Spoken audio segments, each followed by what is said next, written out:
Hey, so we're going to do a quick coaching video today. I want to talk about isolation and boundaries and how you can either increase your circle or strengthen your circle. So let's just jump right in. I like to start all of my coaching with a quick breathing technique. I like to finish with meditation, but that's going to make this video way too long. So let's go ahead and start with the breathing technique. It's a 4-4-6 breath. You breathe in for 4, you hold for 4, and then you exhale through your mouth with a big audible sigh for 6. So how that looks is breathe in, 2, 3, 4. Hold, 2, 3, 4. Release, 2, 3, 4, 5, 6. I know it looks silly, but it does feel good. So go ahead and do it. Breathe in, 2, 3, 4. Hold, 2, 3, 4. Release, 2, 3, 4, 5, 6. And I'll do this one with you.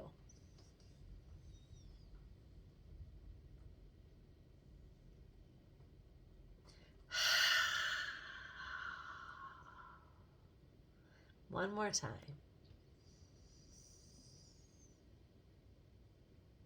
And let this one out good. Doesn't it feel good? It feels good to sigh. All right, so I'm going to jump right into the coaching. Today I was talking to a friend of mine, and we were just talking about life, and something that she said made me go, aha.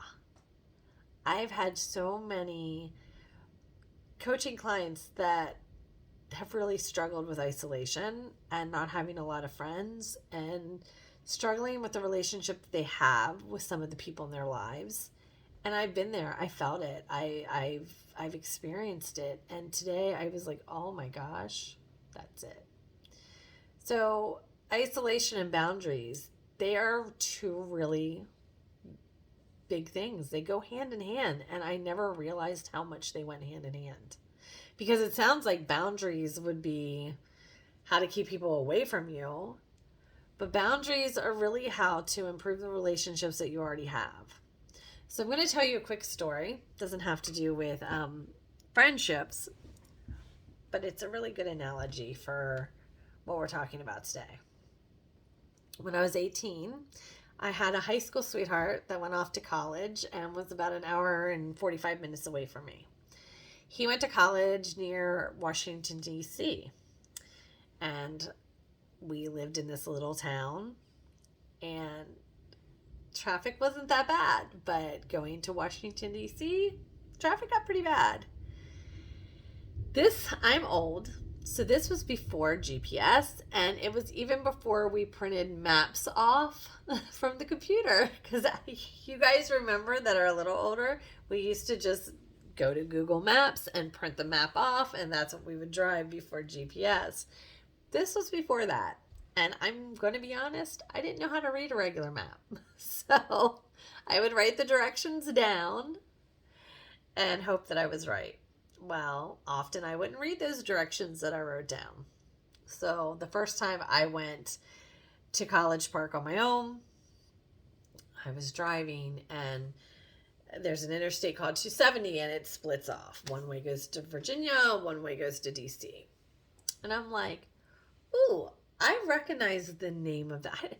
I forgot. I don't remember having to go right here, but I recognize that highway name.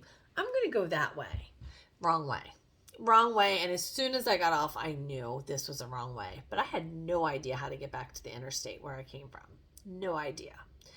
So I start driving, and there's a guy in front of me, and in DC there's like a lot of loops, and I'm following this guy, and I think, this is a real thought that went through my head.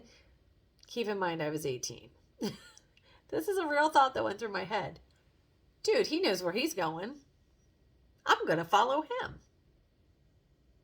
So I did. Started following him. Took me about 5 minutes till it occurred to me, he doesn't know where I'm going. I'm following somebody. I have no idea where they're going. He has no idea where I'm going. Why am I following him? Because he looked like he was a good driver. He looked like he knew the DC streets. I didn't. So I did luck out. I stopped at a 7-Eleven and there was a cab driver there who was gracious enough to allow me to follow him the whole way to the interstate where I needed to be. And he told me how to get to where I needed to go. So I was able to get on my way. I was very late.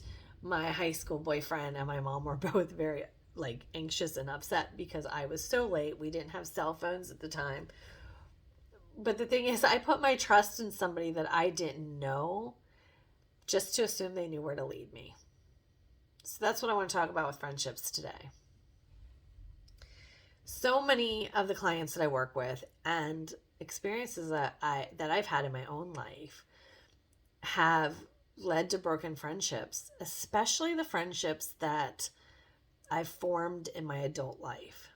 So as a special needs parent, most of you who have children, I would say most, because the majority of the families that I talk to, this is the case. Most of you who have children who are severely affected by their disability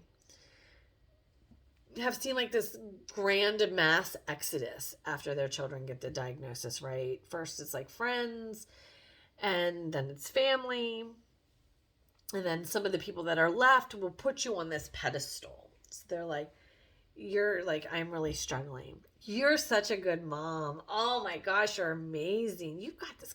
You make this look so easy. You're doing so good. I couldn't do what you do. Oh my God, you're amazing. So they put you on this pedestal. And then the more you start saying, I'm drowning. I'm really struggling here. Oh, you're doing so good. And they keep pushing you up and pushing you up and pushing you up, where you feel alone then. You feel like there is nobody here.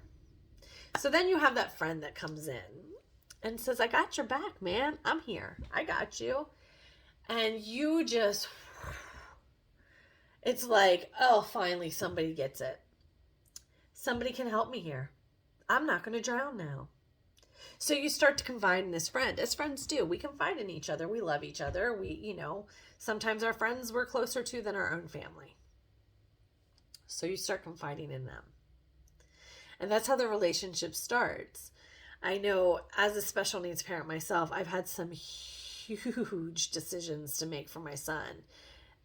I have no idea if I'm making the right decision. You're just taking the information that you have and hoping that you're making the best choice for them. And that's any parent, but with children who have gone through things, and I know that it's not only children with disabilities that go through these things, but we go through them a lot, right? We have these horrific decisions that we have to make for our kids. For me personally, I know the first really big decision was medicines. Medicine's a hard one. Seizure medicines are really hard. Do I want to put them on this? And the doctor says, well, let's take them off, or let's put them on this, and you're thinking these are brain altering medications. Well, he's not seizing right now, but what if I take him off and his seizures get worse? Or I've had decisions for scoliosis, maybe it's time to do a rod, for Joshua before spinal fusion, we had a growing rod, and should I do a growing rod? So, I went and got 3 different doctors' opinions about what would be best for Josh. So you have all these decisions, and then you have this good friend, and you start to lean on them. And your friends start helping you make these decisions. Now, they hear what you're saying, but here's what I want you to remember. Just like that car that I followed that didn't know where I was going, your friends have an idea of the destination that you're headed to, but they're not in your shoes. Can you hear the thunder? We have a thunderstorm rolling through. They're not in your shoes, right? They can't make those decisions for you. But we start to give them that power to make these decisions for us. And then we wonder why they always want to make these decisions for us.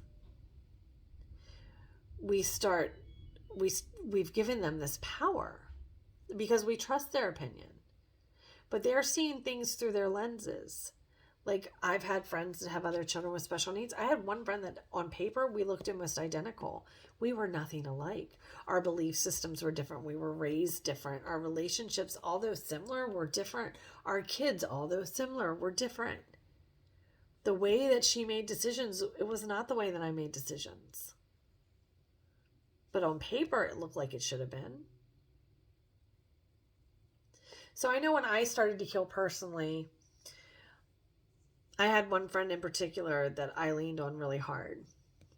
Our friendship really started to strain as I started growing and becoming more confident in myself and not needing to lean on my friends for advice. When I started just feeling comfortable in my own skin again, because that's part of this, right? When you're put on this pedestal and this isolation starts to happen, there's self-doubt starts coming in, depression, anxiety. You're constantly questioning everything that you're doing. It just all comes hand in hand. So having that good friend that's there for you, that listens to you, that gives you advice, seems like a really awesome thing. But when you start always taking that advice and not thinking for yourself, that's where the problem starts to come in. And I know for many of my clients and for situations like that I've gone through myself, like I said before, I can see that now, right? You've given up this power. And then when you start to heal and you start to get confident, your friend still loves you. They still want what's best for you, but they start getting upset because the relationship has changed. You're pulling back. They feel that, so they're getting upset thinking they've done something wrong. They don't know what their role is anymore in your life. You don't know what their role is because you've given them so much power. So then the friendships start to crumble, start to get weak. There starts to be anger in there. And it's really nobody's fault. The problem is you didn't set boundaries from the beginning. So I know it's easy to have that friend that's going to give you advice and just be there. And as a friend, we can still be there for each other. And we can still be a sounding board. But we don't get to make decisions for our friends that are life-altering. We need to start setting those boundaries and saying, I appreciate your advice. I love you, but this is a decision I have to make. And when you start making those boundaries from the get-go, that confusion doesn't happen. I know somebody needs to hear this. A few years ago, I needed to hear this. I've lost friendships because of this, right? Now that I look back, I'm like, oh, wow. People that I still love, that I still care about, but we just stopped talking because we didn't know what the role was anymore. We didn't know how we fit into each other's life anymore. Which makes it even harder, right? It adds stress to our lives because now we have this new problem, this friend that we feel uncomfortable talking to, but we still talk to because that's what we did.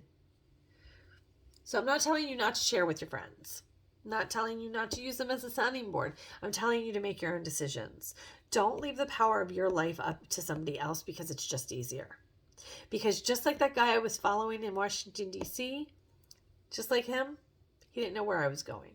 I had my own path. And here's what I want you to remember when you start doubting yourself when it comes to being a parent. Nobody, I mean nobody, loves your child the way that you do. Nobody. Even grandparents. They do not love your child the way that you love your child. You're going to make mistakes. We all make mistakes. They're not going to be so huge you can't come back from them because, again, nobody loves your child, advocates for your child, or fights for your child the way that you do. You are doing the very best you can. And even if you fall, in that moment, the best was good enough. You're going to learn and you're going to get up and you're going to do it again. You're going to do something different the next time, right? You're going to keep pushing forward. You are enough. I know people put you on that pedestal, and I know you just need that soft place to land. Just set boundaries. You can still have that soft place, just set boundaries. Make your own decisions. Don't give that power to somebody else. All right, guys, I hope, like I said, I really hope you got something out of this, and I hope you have a wonderful day.